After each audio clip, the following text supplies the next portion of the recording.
때는 2021년 여야의 오선 의원 둘이 훗날 태평성대를 위해 큰 뜻을 도모하였느니라.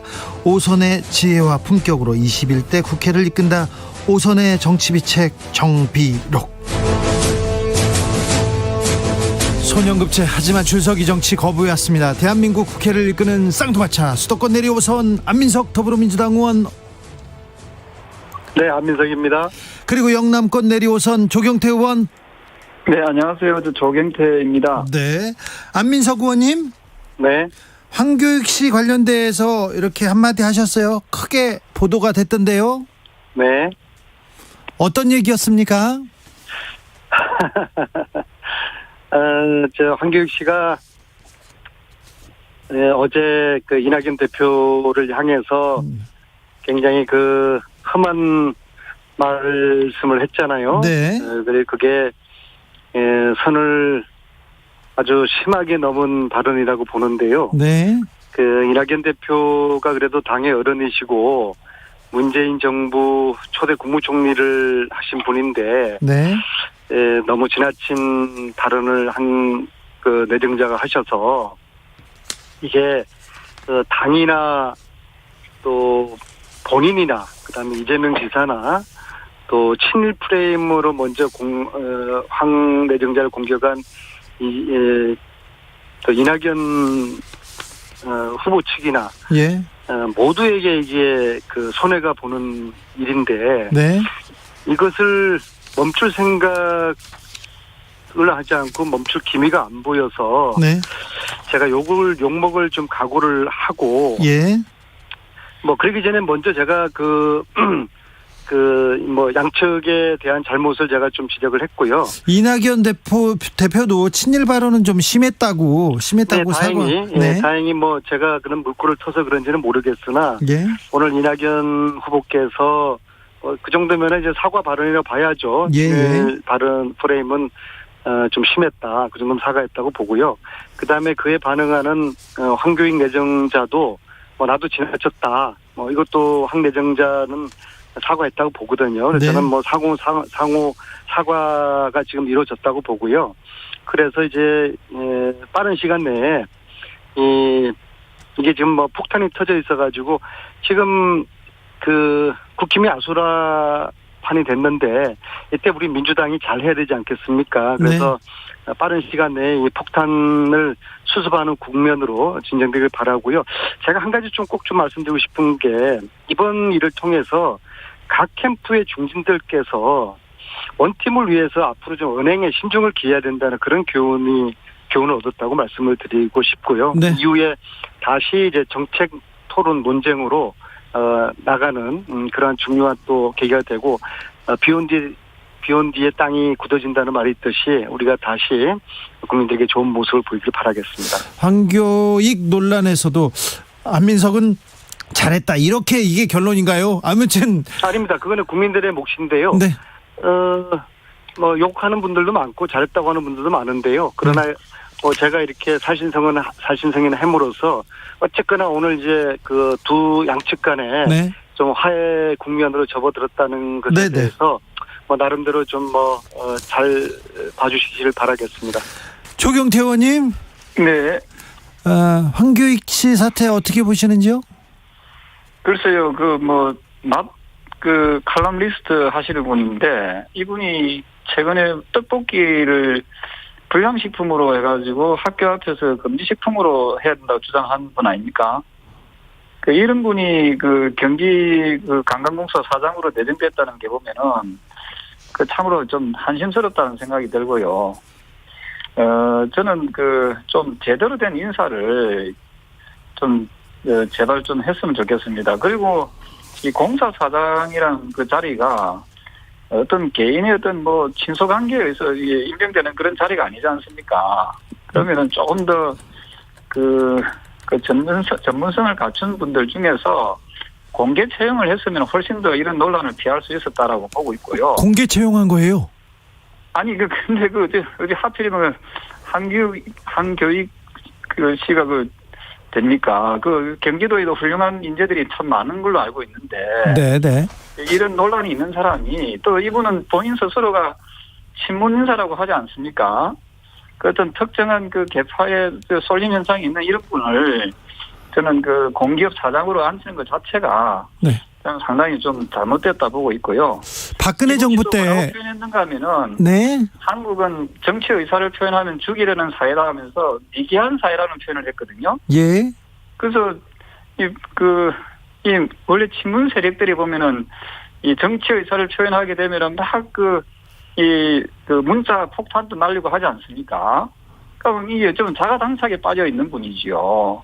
이런 그 한쪽에 정치적으로 편향된 분이 저는 어떤 공기업 사장으로 내정됐다는 것 자체가 상당히 그 좀 유감스러운 부분이 많이 있죠. 저 박근혜 정부 때 한국관광공사 사장으로 이참 씨가 이렇게 내정됐었지 않습니까? 그분은 그 외국에서 오신 분 아닙니까? 그렇죠. 그런 거는 상당히 좀 상징성이 있죠. 왜냐하면 한국관광공사라는 것은 말 그대로 외국인 관광객들을 많이 수용하는 그런 어떤 그 공기업이고요. 그래서 외국인들의 어떤 그 친숙함을 줄 수 있다는 거는 그건 상당히 좀 의미 있는 거고, 이건 경기관광공사의 사장의 이런 어떤 뭐 특정한 그 정치적인 그런 그 뭐 편향돼 있는 분, 또 이분이 보면은 그 우리나라 음식들을 갖다가 일본 영향을 받은 음식이고 막 여러 가지 그 우리나라 음식을 좀 폄훼하고 폄하하는 그런 발언들도 많이 쏟아냈거든요. 그래서 급기야 그 일부 캠프에서는 너무 그 친일적 발언이 아니냐 이런 논란도 많이 있었는데요. 어쨌든 우리나라 전통 음식에 대해서 좀 더 관심을 가지고 좀 애정을 가지는 그런 모습이 필요하다라는 생각을 하고, 어쨌든 이분은 사실 경기관광공사 사장으로서는 맞지 않다 이렇게 보고 있습니다. 네, 423 말씀 잘 들었는데요. 제가 우리 안 의원님, 제가 이야기하는 것에 대해서 너무 토달려 하지 마시고요. 제가 안 의원님 말씀하신 걸 제가 토를 안 달잖아요. 이것은 저는 그래도 토론이니까 네. 말씀에 대해서 네. 제가 답변한다는 우리가 논쟁을 할 필요가 없어요. 제 의견을 이야기한 겁니다. 자, 안민석 의원님의 의견도 좀 듣겠습니다. 네네, 말씀 잘 들었고요. 근데 네. 뭐 이 프로가 상호 토론하는 프로니까 생각을 달리하거나 또 정확하지 않은 말씀에 대해 가지고는 지적을 하자는 그런 취지의 프로그램을 알고 있기 때문에요. 지금 말씀하신 그 중에서 황 내정자의 그 전문성에 관련된 부분은 저는 동의하지 않는 게요. 제가 직전에 문화체육관광위원장이었습니다. 그래서 관광에 대해서 비교적 많은 전문가들 쭉 만나왔고요. 관광이라는 것이 볼거리와 먹거리지 않습니까? 그래서 이 먹거리 관련된 뭐 전문가로서 황 내정자에 대한 전문성을 운운하는 것은 저는 동의하지 않는데요. 과거에 김문수나 남경필 지사 시절에 경기관광공사 사장들은 정치인이나 언론인 또 심지어 공무원들도 몇 분 했었어요. 거기에 비하면 상대적으로 황 내정자의 전문성은 훨씬 낫다고 보고요. 단지 저는 전문성을 지적한 것이 아니라 황 내정자가 좀 절제되지 못한, 그래서 아주 그 폭발력이 강한 그런 거친 발언을 쏟아냄으로써 이게 당의 경선판에 아주 그 악재로 작용하는 이런 국면이 만들어져서, 그래서 제가 황 내정자에게 스스로 용단을 촉구하는 그런 제가 말씀을 감히 제가 드린 겁니다. 알겠습니다. 4231님께서는 서병수 전 부산시장도 인정한 인물입니다, 이렇게 얘기했고요. 4399님께서는 이낙연 후보가 사과해야 했다지만 도지사의 인사권 행사를 네거티브로 몰고 간 것은 대권 후보답지 못한 처사입니다, 이렇게 지적했습니다. 김경숙님은 비온 뒤에 땅이 그냥 굳어지진 않습니다. 햇빛도 필요하고 바람도 필요하고 시간도 많이 지나야 합니다, 이렇게 얘기하는데, 이준석 원희룡 두 분 간의 이 논란은 이제 잠잠해지는 겁니까, 조경태 의원님? 저는 뭐 이 두 분의 그 논쟁은 상호간에 별로 그 이득이 없는 그런 소모적인 갈등이라고 보고 있고요. 예. 어쨌든 그 여당의 1등, 2등 하시는 분들이 지금 그 상호간의 그 네거티브로 해가지고 얼마나 많은 국민들이 눈살을 찌푸리게 하고 있습니까? 저는 이것을 반면교사로 삼아서 우리 야당은 좀 더 참신하고 좀 다른 모습을 보여줘야 된다고 보고 있고요. 네. 그래서 지금 그 원지사나 그 이 대표나 이 두 분은 입점해서 부드럽게 정리했으면 하는 그 바람입니다. 여당에서는 대권 주자 1, 2위 후보 간에 이렇게 그 공방이 좀 거센데 야당에서는 대표와 후보 간에 이렇게 공방이 이어집니다. 이준석 때 계속 윤석열 부딪히더니 이번엔 원희룡입니다.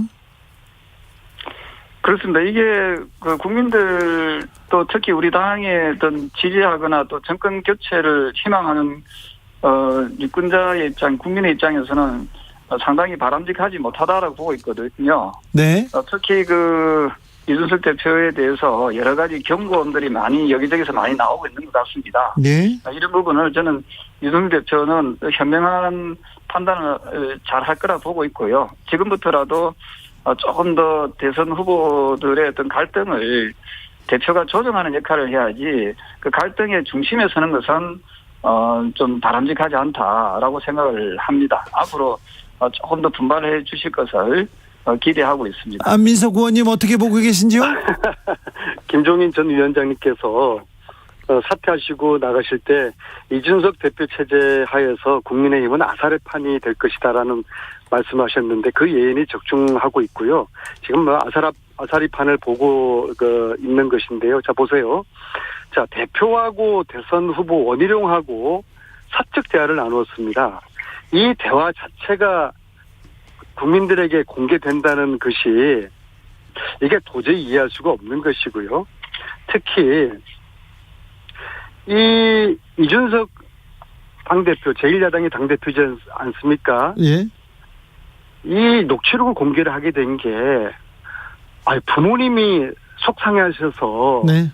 부모님 때문에 내가 이걸 공개하게 됐다라고 하는 정말 이거 철부지 같은 이야기를 제1야당 대표 입에서 한다는 것이 제 귀를 의심을 했고요. 그래서 실제로 공개를 하긴 했는데 부분적으로 공개하고 또 원희룡 지사가 전체 공개하라라고 시간까지 못 받고 정말 이게 아수라판이고요. 원희룡 후보 같은 경우에 왜 이럴까? 왜 이렇게 그분이 참 머리도 명석하시고 지사까지 하신 분인데 이걸 왜 이렇게 무모한 일을 하실까? 제 생각에는 그분이 지사까지 사퇴하면서 모든 거 던지고 대선 출마하지 않았습니까? 네. 그런데 지지율이 낮게 나와요. 자칫하면은 윤석열, 홍준표, 유승민, 최재형 4강 진입도 지금 어렵게 생겼거든요. 그러니까 대표 이준석을 때리면서 흔들어서 이제 언론의 주목을 받을 수가 있겠죠. 이제 어제 오늘 사이에 언론 주목 받는 데는 성공했죠. 그러면서 지지층을 확보하려는 일종의 노이즈 마케팅을 벌이고 있다고 저는 생각을 합니다. 그러나 결국에는 원희룡, 이준석 둘 다에게 피해가 가는 이 그 진흙탕 싸움을 벌이고 있다. 저는 그렇게 보고 있습니다. 그래서 자제해달라고 지금 조경태 의원님 말씀하셨지 않습니까? 조경태 의원님 그런데요. 네네. 대표가 좀 흔들리고 네. 야당에서 조금 구심점을 잃었다 이렇게 얘기하자마자 지금 김종인 전 비대위원장이 좀 그 광주도 가시고 윤석열 후보도 만나고 그 다음에 계속해서 좀 띄우는 목소리 김재원 최고위원은 또 이분 모셔야 된다 이런 얘기도 합니다. 어제 주진우 라이브에 와서는 선대위원장으로 모셔야 되는 거 아닌가, 김종인 비대위원장을 모셔야 되는 거 아닌가 이런 얘기도 하던데 어떻게 보세요? 글쎄요, 제가 항상 감시하지만 그 국민의힘이 민주당에 본받아야 될 점은 뭐냐면요. 민주당은 아무리 어려도 자기 당의 어떤 그 힘으로 스스로 일어나려고 하는 그런 자립심이 있습니다. 예. 근데 국민의힘은 자신들이 그런 역량이 안 되면은 정치를 그만둬야지요. 네. 왜 자꾸 외부 인사를 데려오려고 그렇게 합니까? 저는 정당이라는 것이 어쨌든 책임 정치를 해야 된다고 보고 있고요. 네. 우리 내부에서 일어나는 일은 우리 내부에서 잘 수습하고 또 그걸 이겨내는 그런 훈련과 그런 노력들을 해야 된다고 보고 있습니다. 그래야죠. 네, 근데 김정인 그 전 비대위원장은 이미 떠난 분 아닙니까? 네. 이런 분들을 자꾸 다시 되새긴다는 것 자체가 참으로 부끄럽다는 생각을 하고요. 그래서 국민의힘은 민주당이 지금 그래도 스스로 일어서서 정권을 재창출하려고 하는 그런 노력과 모습들을 이런 부분은 저는 본받아야 된다 이런 생각을 하고 있습니다. 그래요? 국민의힘은 제발 이 마마보이식의 그런 어떤 남이 해주기를 바라고 자기 스스로 일어서지 못하는 그런 유약한 모습은 이제는 그만둬야 된다. 스스로들이 좀 해낼 수 있는 그런 모습들을 제발 갖추. 그런 자신이 없으면은 정치를 좀 제발 좀 정치를 좀 그만뒀으면 좋겠습니다. 안민석 의원님 어떻게 보십니까? 네, 조경태 의원님의 국힘의 자기 고백을 잘 들었습니다. 네. 저도 역시 김종인 전 위원장님께서 우리 사회의 원로이시고 또 정치계의 아주 대선배이시고 원로이신데 이분이 전면에 나서서 어떤 역할을 모색하려고 하는 것 자체는 정치 발전에 도움이 되지 않는다. 특히 남의 당 일이지만은 야당 대표를 흔드는 그런 모양새로 오해받는 지금 이준석과 윤석열 두 분 간의 실랑이가 벌이고 있는 와중에 윤석열을 만난단 말입니다. 네. 그것은 제가 볼 때는 이준석 흔드는 결과를 초래했다고 보고요. 윤석열과 이준석의 이 불신의 가장 큰 원인은 전 쉽게 해결되지 않을 거라고 봅니다. 왜냐하면은 윤석열 후보가 볼 때는 이준석 대표가 자기가 대선 후보 되는 것을, 그러니까 윤석열 후보가 대선 후보로 되는 것을 속으로 반대한다는 그런 의심을 좀 하고 있거든요. 그렇게 보이는데. 네. 그래서 이준석 대표가 여러 가지 방법으로 판을 흔들려고 한다는 그런 의심을 한단 말이에요. 그것이 바로 이제 토론회입니다. 그래서 원희룡 지사하고 이준석 대표하고 대화해서 한 2번 정도 토론회 하면은 저거 날라간다, 저거 정리된다. 예. 그것이 윤석열 후보가 볼 때는 정말 나를 날리려고 하는구나, 나를 반대하구나, 그런 또 의심을 살 수밖에 없는 그런 계기를 좀 마련해주고 있다고 보고요. 예. 특히 이준석 후보의 스타일이 이분이 팀워크보다는 개인기에 의존하는 그러한 정치를 지금 하고 있거든요. 예. 그래서 주의가 어떻게 되는 걸 떠나서 본인이 주도권을 가져야만이 직승이 풀리는 그러한 본성을 가지고 있다고 봐요. 그래서 이것을 윤석열 후보, 그래도 이제 야권 1인데 또 때로는 전체 여야 후보 중에서 1위 할 때도 있고요. 그런 이제 윤석열이가 볼 때는 또 특히 윤석열 후보는 검사 생활을 오랫동안 하면서 상명하복의 그런 문화에 젖어 있지 않습니까? 근데 이제 젊은 이준석 대표가 대표라고 해서 자기를 이렇게 비토하고 또 유승민이나 다른 후보를 대선 후보로 만든다는 그런 의심을 하니까 윤석열 후보가 도저히 이 꼴을 두고 볼 수가 없는 것이죠. 그러나 이준석 당대표의 얼굴마담으로서 역할은 지속적으로 국민의힘 후보들이나 국민의힘에서 필요하기 때문에 이 불안한 동거는 저는 지속될 수밖에 없을 거라고 보고요. 아마도 김재원 최고가 말씀하시는 김종인 선대위원장 영입 네. 그런 정도는 그건 결국에는 이준석 대표를 거의 식물 대표로 만드는 거거든요. 거기까지는 갈까? 그건 좀 두고 봐야 될 것 같습니다. 4231님께서 당대표가 무슨 샴페인도 아니고 흔들면 터지라고 있는 자리는 아니지 않습니까? 얘기했는데, 아무튼, 김종인 전 비대위원장이 등판하면, 또 다른 내분이 생길 텐데요. 6169님께서 이준석 대표와 윤석열 후보는 며칠 전 홍준표 말씀이 정답입니다. 홍준표 후보께서 분열은 곧 패망이다. 당 내분 유치하고 안타깝다. 이 얘기를 지금 지적하신 것 같습니다. 근데 안민석 의원님? 네. 왜 홍준표 의원 넥타이 색을 트집 잡으셨어요? 넥타이 색깔 자체를 비판한 게 아니라요. 예. 레드에서 블루로 이미지를 파란색으로 바꾼 것은 네.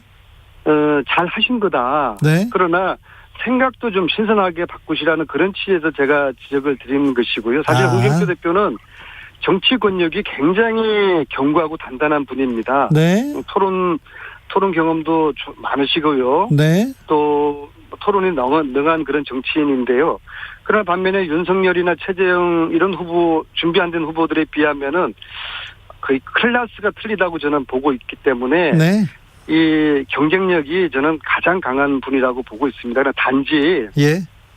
기존에 이분의 경쟁력이 이제 모래시계 금사 이미지였는데요. 그렇지 않습니까? 그런데 그게 이제 조선시대 이야기가 돼버렸어요. 예. 지금은 홍준표 하면은 고집센 뭐 옆집 꼰대 할아버지 그런 정도 이미지가 됐기 때문에 이러한 올드한 이미지, 9세대 꼰대 이미지를 극복하는 것이 홍준표 후보의 가장 큰 숙제라고 감히 조경태 선대위원장님께 말씀드리고 싶고요. 또 한 가지는 이번에 홍준표 후보가 두 번째 도전하는 거 아니겠습니까? 네. 그렇다 그러면 더 많은 준비를 하셨기 때문에 홍 대표는 어느 후보들보다도 홍 후보님께서는 대한민국 비전을 위한 더 큰 그림을 보여줘야 되고요.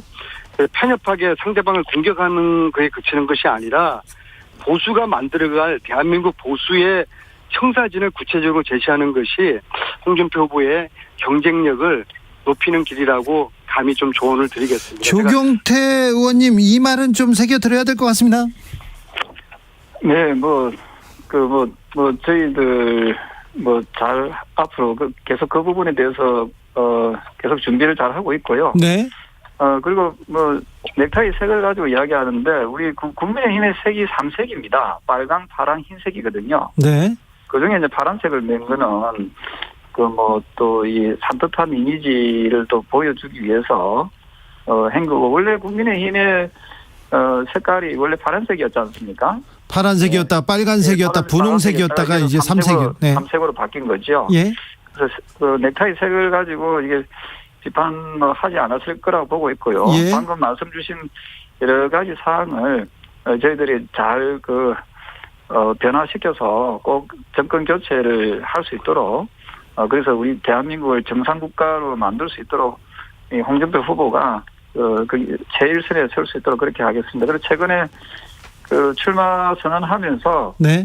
정치, 행정, 경제, 사회 제도 이 분야에 대해서 7대 공약을 내걸었습니다. 예. 그 공약에 보면은 대한민국을 비정상국가에서 정상국가로 만들겠다는 그 비전이 잘 담겨져 있고요. 앞으로 국민들께 구체적인 그 비전들을 한 가지씩 좀 제시하는 그런 기회들이 주어질 것이다 이렇게 보고 있습니다. 많은 응원 좀 부탁드리겠습니다. 비정상국가, 정상국가에 대해서는 안민석 의원 할 말 많습니다. 그 전에 지금은 국민의힘 색깔이 무슨 색깔이죠? 삼색이라고 했지 않습니까? 3색입니다. 3색. 빨강, 파랑, 흰색. 아마 국민들이 좀 혼란스러우실 것 같은데요. 좀 한 가지 색으로 쭉 좀 가셨으면 좋겠어요. 글쎄, 그거는 이제 우리 당에서 그렇게 고심해서 만든 색깔이니까요. 네, 안민석 의원님. 색 중에 어떤 색을 선택을 하든지 전 그 후보의 자유의사다 이렇게 보고 있습니다. 남의 당 색깔에 대해서 너무 뭐라고 하지 마십시오, 안민석 의원님. 네, 알겠습니다. 네. 정상국가, 비정상국가 논란 이전에요. 네. 지금 제가 좀 말씀드리고 싶은 것은 여야를 떠나서 지금 국민들이 듣고 싶어하는 이야기들을 여야 후보들이 좀 대안과 정책과 비전을 내주셨으면 좋겠습니다. 특히 네. 포스트 코로나 시대에 어떠한 후보들이 앞으로 대한민국의 정책과 비전을 잘 제시하고 계신지, 또 특히 부동산 네. 문제는 여야 어떤 지지자들을 초월해가지고 국민들이 지금 힘들어하고 고통받는 부분이지 않습니까? 이 예. 부분에 대한 대안과 비전, 그리고 특히 청년들의 삶이 너무 팍팍해져 있지 않습니까? 네. 희망이 끊기고 좌절된 우리 청년들의 삶에 희망을 줄 수 있는 정책과 대안, 이런 것들을 진보 보수 초월해가지고 여야 후보님들이 정책과 비전 그리고 희망을 제시를 하고 그것으로 선택받고 국민들이 판단할 수 있도록 정책 위주의 그러한 경선판, 대선판이 되기를 바라겠습니다. 그렇죠. 경제. 예, 제가 거기에 대해 답을 좀 해드려도 되겠습니까? 예. 네. 예, 방금 좋은 지적을 하시는데요. 그래서 우리 홍준표 후보는 과도한 지금 과세로 인해서 고통받고 있는 여러 가지 부분을 좀 해소시키기 위해서 종부세를 일가구에 대해서 한 집만 가지고 있는 경우에 대해서는 종부세를 가감하게 폐지하겠다는 그런 정책을 내놓았고요. 그리고 문재인 정부가 실패한 이 부동산 정책을 정상화시키겠다는 그 의지가 강하게 가지고 계십니다. 그리고 지금 청년 말씀 주셨는데요. 그 공정한 사회 제도를 만들기 위해서 사법시험 제도를 부활시키고 또한 나아가서 지금 대학 입시가 곧 이어지는데요. 네. 대학 입시 제도를 정상화시키기 위해서 정시를 대폭 확대시켜 나가겠다. 알겠습니다. 하는 그런 이제 말씀을 조경태 의원님. 공약을 내걸었습니다. 네. 깨알 홍보가 너무 길었습니다. 네. 안민석 의원님. 네, 지금 말씀하신 홍준표 캠프, 홍준표 후보님의 정책에 대해서도 저희들이 꼼꼼히 검토를 한번 해보겠고요. 예. 또 저희 이재명 캠프, 이재명 후보가 내거는 기본 시리즈 정책 있지 않습니까? 기본소득, 기본주택, 기본금융 이러한 정책이 어느 정권, 어느 대통령도 해결하지 못한 양극화 문제에 대한 특단의 지금 대책이거든요. 그래서 사실은 무능한 정치인의 특징이 있어요. 대안 없이 반대를 합니다. 무조건 안 된다고. 그리고 예산 타력을 합니다. 그래서 이제 이러지 마시고 홍준표 캠프나 홍준표 후보께서는 이재명 후보가 이야기하는 기본 정책 시리즈에 대해서 꼼꼼히 들여다보고 알겠으니까요. 치열한 토론과 논쟁을 함께 좀 하고 저희들도 여기까지 할까요? 후보의 정책을 잘 챙겨보겠습니다. 알겠습니다. 여기까지 하겠습니다. 정비로. 네. 안민석, 조경태, 안민석 두 의원님 감사합니다. 네, 감사합니다. 고맙습니다. 3349님께서 우리나라 땅도 좁은데 자꾸 속 좁은 대통령만 나올 것 같아 벌써 몸이 오그라듭니다.